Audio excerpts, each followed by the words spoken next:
Hey friends, welcome back to Whiskey and Wit. Today's video, I'm so excited to share with you. When I shared my tutorial for my flag up there, so many of you asked about the little pledge sign. So today I'm showing you how I made it, so stay tuned.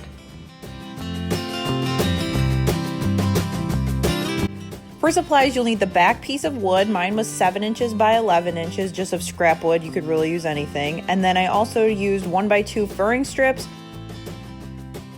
I cut one set of 2 pieces at 11 inches and then one set of 2 pieces at 9 inches. I added 2 inches to the shorter side so then the frame would overlap. First step, I grabbed my handy dandy white Waverly chalk paint and I gave the base 2 coats of white so it was fully covered.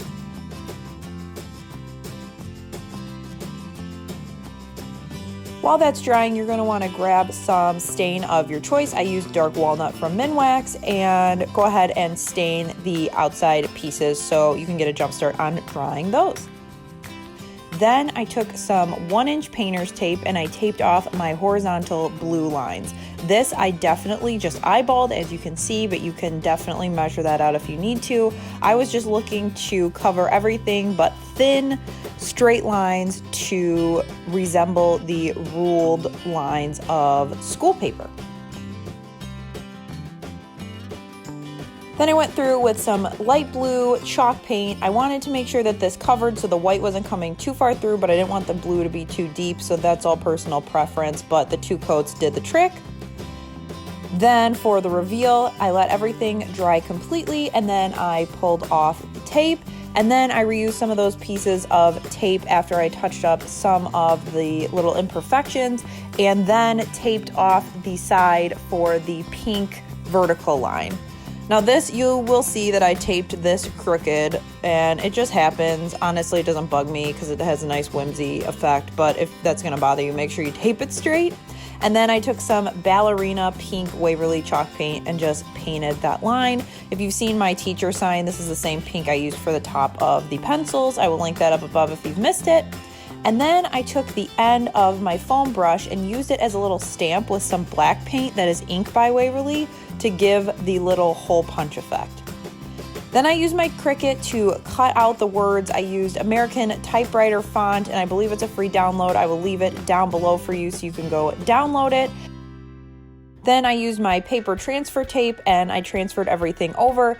Now, the one unfortunate thing that I did with this project, full transparency, is when I measured my stencil, I measured it a little too wide, so I had to cut the pieces so that they would fit.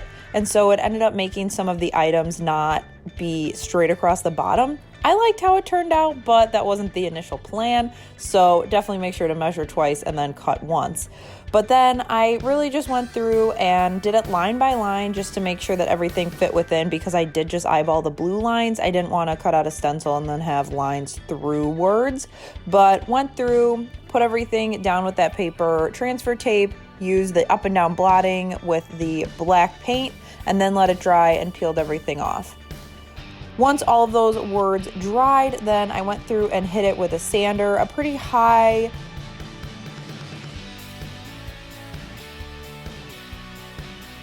I used a pretty high setting with a fine grit, so then that way it gave it that more rustic feel. I figured that was a vibe that I really wanted because I messed up, especially on the words.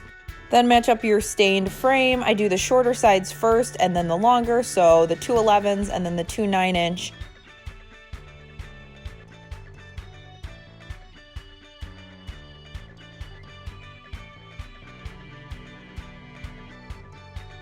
And there you have it. You could finish it off with a wall hanger if you wanted to, but I just wanted it to sit on my mantle.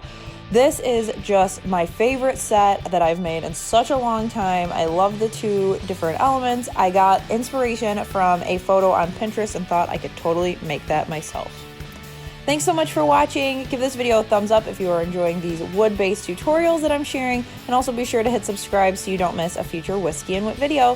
Thanks for watching, and I'll see you guys soon. Bye!